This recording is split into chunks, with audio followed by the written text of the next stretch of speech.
Halo kawan-kawan semua, kembali lagi bersama saya di channel Investor Logis. Kali ini saya akan coba menganalisa saham dari sektor komoditas, yakni saham TIMS, Timah Tbk. Nah, pada perdagangan hari Jumat tutup kemarin, saham TIMS ini tiba-tiba melonjak 20% kawan-kawan dalam satu hari. Naik 125 poin ke 730. Dalam satu minggu terakhir saham TIN sudah naik 28%. Secara year to date naik 10%, one year tapi masih satu tahun terakhir turun 36%. Nah, dalam satu hari terakhir kemarin dia naik tiba-tiba 20%. Pertanyaannya ada apa gitu kan? Yang pertama kita analisa dulu. TINS ini jualan apa gitu? Uangnya dari mana? Nah, kalau kita lihat dari namanya tentu kita udah tahu ya, TINS ini jualan timah gitu. Karena timah Tbk kan. Kita baca aja dulu nggak apa-apa. PT Timah Tbk merupakan produsen dan eksportir logam timah dan memiliki segmen usaha penambangan timah terintegrasi mulai dari kegiatan eksplorasi, penambangan, pengolahan hingga pemasaran. Nah, intinya dia usaha hulu ke hilir untuk dari mulai eksplorasi sampai penjualan timah gitu ya intinya. Nah, penelitian pertambangan serta penambangan non-timah, perusahaan berdomisili di Pangkal Pinang, Provinsi Bangka Belitung, dan memiliki wilayah operasi di Provinsi Kepulauan Bangka Belitung, Riau, Kalimantan Selatan, Sulawesi Tenggara, serta Cilegon, Banten. Nah, di situ dia beroperasi. Oke, itu kuncinya. Dia usaha eksplorasi, penambangan hingga pemasaran timah dan wilayah-wilayahnya tadi. Nah, ini nama-nama anak perusahaannya. Ada PT Timah Industri, lokasi Indonesia ada Indometal London Limited, lokasi United Kingdom. Ada yang di Singapura juga, ada yang di Hong Kong juga, ada yang di Nigeria tadi. Nigeria. Nah, inilah nama-nama anak perusahaannya. Jadi ada yang di Indonesia, ada yang di luar ya. Nah, yang menguasai PT Timah ini adalah PT Mineral Industri Indonesia atau MinID sering dibilang. Menguasai 65%. Jadi intinya PT Timah ini dikuasai oleh negara. Kenapa? Karena yang megang saham PT Mineral Industri Indonesia ini adalah negara gitu. Nah, di masyarakat beredar 34,96% gitu. Jadi intinya ini bisa kita bilang BUMN, Badan Usaha Milik Negara gitu. Yang menguasai sahamnya paling banyak lokal. Nah, PT Timah ini sudah listing sejak tahun 1995. Jadi dia itu sudah melewati berbagai macam krisis terparah di Indonesia ini kawan-kawan. Jadi untuk ketahanannya kita boleh apalah cungi jempol lah untuk bisa terus bertahan di bursa. Tapi ya karena dia BUMN nggak kita kasih nilai-nilai plus sekali gitu, karena kan ya namanya badan usaha milik negara bisa dipertahankan gitu kan. Tapi kita cukup apresiasi karena dia sudah melewati krisis 98, 2008, 2015, 2020 gitu kan. Oke. Nama presiden direkturnya adalah Ahmad Dhani Virsal. Nama presiden komisarisnya Dhani Praditya. Nah, begini kawan-kawan, yang mau saya singgung sedikit adalah saham ini kadang juga naik karena ekspektasi orang akan perusahaan tersebut di masa depan akan baik gitu dari yang sebelumnya buruk. Kenapa begitu? Karena kalau kita lihat data keuangannya, nah ini ya kita lihat ya. Nah, data keuangannya dalam 6 tahun terakhir deh, 2017 sampai 2022. Nah, labanya ini sebetulnya nggak bagus-bagus amat sih, biasa aja. 2017 untung 500M, 531M, rugi 611M, 2019, 2020 rugi 341, 2021 tiba-tiba untung 1,3T, 2022 untung 1T. Nah, untuk 2023 ini laporan keuangannya jelek sebetulnya. Kuartal 1 untung 50M, kuartal 2 rugi 34M, kuartal 3 rugi 104M. Tetapi kenapa harga sahamnya naik gitu kan? Pertanyaannya kan gitu. Apakah laporan keuangan kuartal 4 sudah bocor dan kuartal 4-nya itu laba besar gitu? Tapi kan kita sebagai investor awam nggak tahu gitu. Nah, kalau kita coba pertanyakan lagi dari sisi dividennya. Dari sisi dividennya nggak terlalu besar-besar amat gitu. Ya walaupun rutin. Stock split belum, stock split udah pernah, reverse belum pernah, release belum. Nah, ya jadi saham TINS ini memang dulu pernah terbang tinggi banget ya sampai 31 ribuan. Ini udah di stok ya tahun 2008. Jadi jawaban kita kalau kita mau cari dari sisi dividen tentu enggak, karena dividen, riwayat dividennya kecil.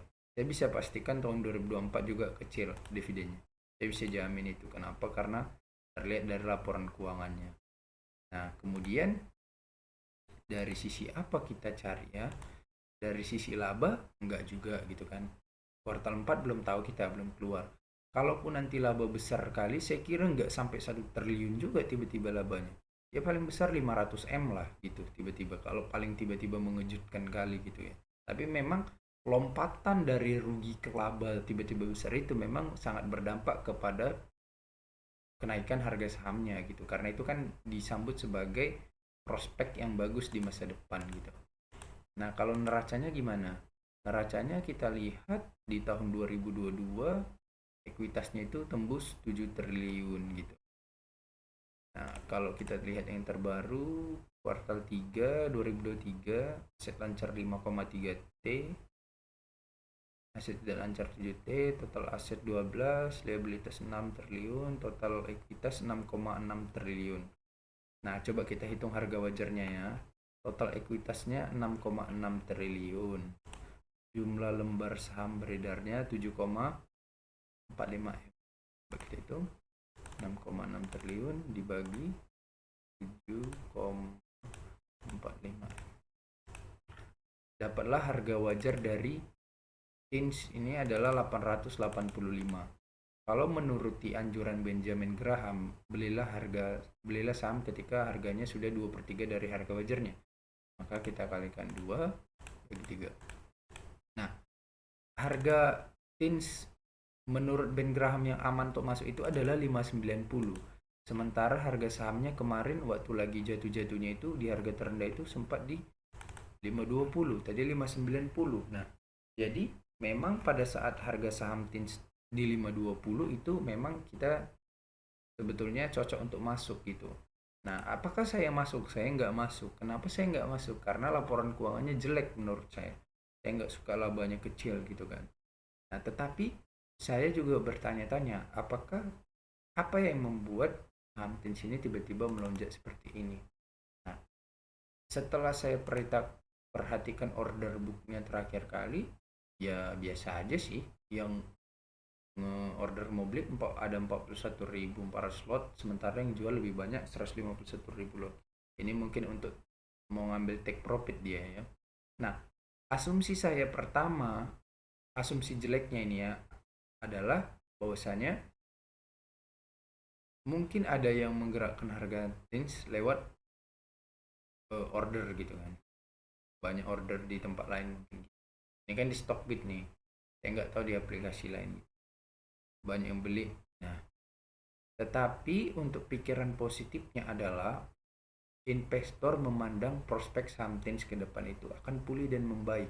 Kenapa begitu? Nah, saya searching di Google apa yang menyebabkan harga TINS naik itu kan keywordnya. Nah, dia jawab gini nih, selain karena harga timah dunia yang melonjak, terbangnya saham TINS juga diakibatkan oleh adanya langkah hukum dari Kejaksaan Agung dalam upaya perbaikan tata kelola komoditas timah, berefek pada potensi meningkatnya produksi dari perseroan. Nah, jadi kawan-kawan, kalau kalian ikuti beberapa kasus belakangan ini, jadi sebetulnya Kejaksaan Agung itu lagi ada menangani kasus korupsi dari PT Timah. Nah, baru ini kan semua satu hari yang lalu. Korupsi PT Timah, Kejagung Cita 10 M dan 2 juta dolar Singapura. Kejagung tetapkan Direktur Operasional PT Timah sebagai tersangka ke-14. Kasus korupsi Timah Tins, ini lebih ngeri nih beritanya ini. Kasus korupsi Timah atau Tins 271T, total tersangka jadi 14 orang. Jadi gimana ya? Sebetulnya banyak uang negara ini dari BUMN ini seperti timah ataupun perdagangan komoditas yang lainnya. Tapi dikorupsi mungkin. Nah, jadi penangkapan-penangkapan yang dilakukan Kejaksaan Agung ini awalnya menimbulkan efek negatif terhadap harga sahamnya karena ya investor males lah gitu kan investasi di saham yang dikelola oleh orang yang korup gitu. Ya, jadi dia jatuh terus sampailah di titik terendahnya di tadi 520 itu kan. Nah, tapi setelah itu investor menanggapi bahwasannya kalau misalnya koruptornya udah ditangkap sama Kejaksaan Agung, maka ada asumsi PT Timah akan bersih gitu kan. Jadi diganti sama orang-orang yang bagus. Nah, otomatis akan ada perbaikan tata kelola komoditas timah berefek pada potensi meningkatnya produksi dari perseroan. Nah, itu asumsi satu dari investor menanggapi tentang prospek timah ke depan kan. Nah, yang kedua, faktor pendukungnya ya harga timah itu sendiri memang lagi naik kawan-kawan. Dia naik ke 27.630. Ini kita baca mungkin dalam mata uang dalam USD dan dolar 27.630 dolar. Saya nggak tahu ini patokannya per per metric ton atau apa kalau kayak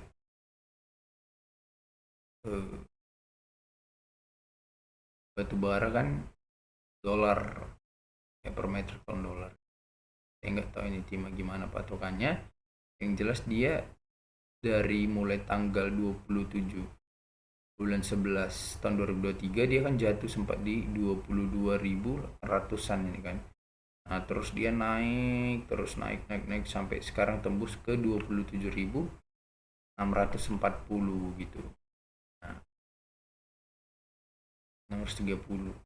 Jadi kenaikan ini juga ya namanya timah komoditas gitu kan. Jadi harga sahamnya akan berpengaruh sesuai harga komoditas itu sendiri.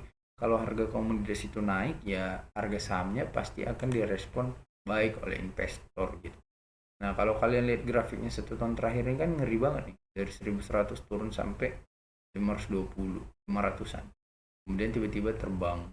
Nah, yang jadi persoalan saya adalah terbangnya satu hari 20% itu spekulatif banget gitu ya kan. Karena ya tetap aja menurut saya kalau misalnya prospeknya bagus di masa depan harus tetap diikuti oleh laporan keuangannya juga, kecuali laporan keuangan kuartal 4-nya nanti memang untung besar gitu. Saya kira memang itu jadi jaminan untuk kenaikan harga tins ini gitu, selain harga komoditasnya yang naik. Tapi memang saya yakin pemicu utamanya adalah harga komoditasnya yang naik, karena saham-saham komoditas itu ya gitu. Kalau memang harga komoditasnya lagi jatuh ya seharga sahamnya juga pasti akan jatuh gitu. Kalau naik gitu, sama kayak batu bara gitu. 2022 tembus 400 dolar per ton, harga saham batu bara kan all time high semua itu, sama labanya juga. Jadi pasti akan berkorelasi. Tapi dia naiknya kan ini dari mulai bulan 12 ya, 11 ke 12 gitu. Jadi saya kira terasanya di kuartal 1 nanti nih, kuartal 1 2024 yang akan dilaporkan di akhir April gitu. Nah, ini sementara laporan akhir kuartal 4 2023 juga belum dilaporin Tins. Jadi saya kira ini masih spekulatif, tetapi memang memiliki prospek untuk pulih ke depannya gitu. Gitu sih untuk Tins. Kalau valuasinya ya masih murah karena PI-nya negatif. Kenapa PI-nya negatif? Karena rugi kan perusahaannya. Nah, price to book value-nya 0,82 ini dihitung dari tadi aja ininya asetnya itu kan. Nah, ini ekuitas 6,6 T dibagi dengan jumlah lembar saham beredar tadi 7,45. Nah, kemudian dibagikan dengan harga sahamnya hari ini hasilnya. Ya udah dapat PBV-nya 0,8 tadi gitu. Jadi secara PBV dia udah gak terlalu murah sih. Tapi dari sisi PE ratio-nya berpotensi untuk memang melayang naik harga sahamnya, karena kalau dari rugi jadi untung itu walaupun kecil untungnya, biasanya market ngerespon positifnya itu kuat gitu. Itu sih untuk analisa saham Tins gitu. Poinnya saya belum berani masuk karena nggak tahu labanya gimana. Itu aja sih. Valuasinya juga masih belum terlalu menarik, dan dari dividennya kurang menarik. Saya kurang menarik aja gitu. Saya lebih pilih Pegas sih gitu, karena dividennya lebih menarik gitu. Secara valuasi juga lebih murah. Dan prospek ya ke depan sama-sama bagus dan labanya lebih besar. Itu aja sih. Oke kawan-kawan, itu saja yang bisa saya analisa untuk saham Tins ini. Semoga bisa bermanfaat dan terima kasih. Halo kawan-kawan semua, khusus untuk kamu yang masih pemula dan dari nol sekali, saya sudah menyiapkan ebook untuk belajar langkah-langkah investasi saham dari nol lewat ebook ini. Ebook ini akan membantu dan menuntun kamu sampai kamu sah layak disebut menjadi investor saham. Untuk kamu yang sudah paham dasar-dasar investasi saham, saya menyiapkan ebook ini khusus untuk mendalami metode investasi saham yang saya gunakan, yakni Dividend Value Investor. Untuk kamu yang ingin tahu caranya, saya menjual ebook ini khusus untuk kamu ya. Nah, khusus untuk kamu yang ingin langsung belajar lengkap langkah-langkah investasi saham dari mulai nol sampai ke ilmu terakhirnya, kamu bisa langsung memiliki 3 ebook ini. Semua pengetahuan yang saya ketahui sudah saya tuangkan di sini. Kalau kamu butuh dan tertarik, silakan chat WA nomor di samping ini ya. Terima kasih. Nah, untuk kamu yang berminat belajar kelas online private ataupun offline, silakan hubungi nomor di bawah ini ya.